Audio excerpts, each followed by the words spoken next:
Tide Talk Web is back. What's going on, y'all? Well, big news, A-Day, April 11th, 11 a.m. It's going to be good.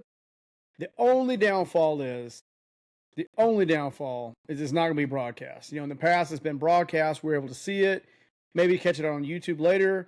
Problem is, that's not looking like it's going to happen. Now, the cool thing is that we've got the old formatting back. We've got the pads hitting pads, red versus crimson, 1 versus 2s, and on, and how they mix it up, which is great. We all want to see that. We don't know if the losers are going to eat beans or if the winners are going to eat steak or vice versa. The only thing is, like I said, going back to it, is it's not broadcast, which really stinks. But maybe the University of Alabama will, in their infinite wisdom, tape it, and then we can maybe catch it, a rebroadcast or something crazy like that on YouTube. I'm hoping that's what happens so we can break down the game, do analysis and all that fun stuff. One cool note is, if you're the first 5,000 in the gate, you get a free poster. So guys, get in that gate, get you a poster for the garage. So as you're lifting weights and your dad mode and you're blasting Creed, so you assert dominance in the neighborhood, you can look at that poster. So you've got that. Anyway, big changes coming to the offensive line that we did not foresee coming. Now, we know that we thought Michael Carroll returning right tackle, he's got it, right? He's got it. Negative. Not happening. Apparently, he's going to right guard. Apparently, Javen James, they thought was a better fit at right tackle only. And we know that Michael Carroll is more of a flex guy, flexible, so they're moving him to right guard. Grubb says that Michael Carroll is a position of flex more than Jackson. Jackson's just kind of stuck where he's at, which is fine. We're trying to get the 5 best right now, so we're shuffling and we're moving and we're grooving. We're looking at things so that we can get that figured out before the season and hopefully before the big summer practices hit. Now, Jackson Lloyd at left tackle. Apparently that feels like, from what we're hearing from coaching staff and everything, he's locked in. No competition at left tackle. Now, a lot of people are like, oh, he's young. Well, let's look at it. He was class of 2025. He was a 4-star guy, 45th overall position. In his position, he was number 7 offensive tackle and number 3 in the state of California.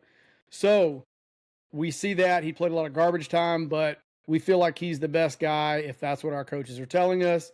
Racing Delgado seems like he's the lead for center. Barring injury, he looks like he's got it. Left guard is a battle. Now, left guard looks to be a battle between William Sanders and Nick Brooks. I'm going to go ahead and call it. William Sanders wins the battle. I know he's kind of dinged up right now. I think he'll win it. Nick Brooks, you know, when we look at his stats last year, he allowed 4 sacks. He allowed 3 hits. He allowed 13 hurries. He allowed 4 flags, and his run pass blocking percentage was only 46%. That ain't good. So that's why I'm leaning towards Sanders. And if we look at Sanders, what we have the playing time for him last year, he allowed 0 sacks, 0 hits, only 4 hurries, 0 flags, and he had a 64% run block pass percentage. Now, that looks way better. So I'm leaning towards Sanders on that one, right? Okay.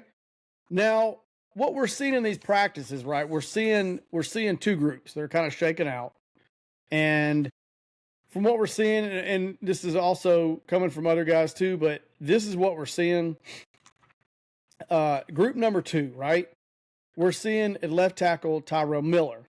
Left guard, we're seeing Michael Waldrop.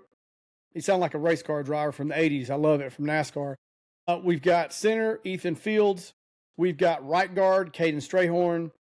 And we got right tackle Ty Haywood. Now, I thought those 2 gentlemen were going to be starters from what they were at Michigan and as highly touted as they were. I thought they'd be starters, but they're group number 2. So they look like they're penciling themselves in at number 2. Now, this is all fluid. It can all change.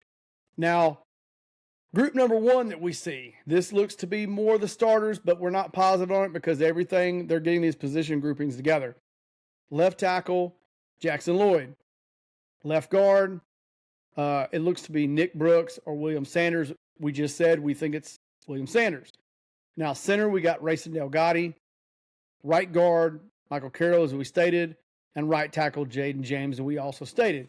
That looks to be the core group of guys. Now, like I said, we've said it before in the past videos, and we're going to beat this to death until we come to the fall. Adrian Clem has got the toughest job on that whole staff at Alabama, under the most scrutiny. He's got to take a ragtag group of guys, like the Longest Yard movie, and he's got to bring them together, and he's got to find a way to win, and he's got to find a way to get 100 to 120 yards a game. Toughest job in all of Alabama football right now. And like I said, I don't envy him. Like, there's other position groups that are tough, and we'll do another video later today on that, which is obviously you got to figure out quarterback. The whole offensive line goes without saying. The starting defensive line goes without saying, and the starting linebacker core. We really don't need to talk about the defensive back group because they're set in stone. They may be one of the best units in the country. So with that being said, and another group of guys that we have to find out is tight end. And that's something we don't know yet. We don't have any clear favorites from what I can tell. We don't have any superstars from what I can tell either. But we have to find that guy and bring it out of him. Short video today, guys. Love y'all. I'll do another video later. Anyway, Tide Talk Web is out.